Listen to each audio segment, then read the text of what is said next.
ஆதமே, நீரும் உன் மனைவியும் சொர்க்கத்தில் வசியுங்கள். அங்கே நீங்கள் விரும்பியவாறு தாராளமாக உண்ணுங்கள். ஆனால் இந்த மரத்தின் அருகே நீங்கள் நெருங்காதீர்கள். நெருங்கினால் அக்கிரமம் செய்தவர்களாவீர்கள் என்று கட்டளையிட்டோம். ஷைத்தான் அவ்விருவருக்கும் அம்மரத்தின் மீது ஆசை காட்டி அவர்களை நம் கட்டளையிலிருந்து பிறழ செய்து விட்டான்.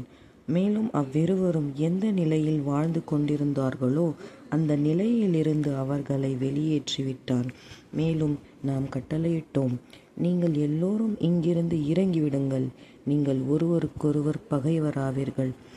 இன்னும் உங்களுக்காக குறிப்பிட்ட ஒரு காலம் வரை பூமியில் தங்குமிடமும் இருக்கிறது, வாழ்க்கை வசதிகளும் இருக்கின்றன. அப்போது ஆதம் தம் இறைவனிடமிருந்து கற்ற சில சொற்களை கொண்டு அவனிடம் பாவ மன்னிப்பு கோரினார்.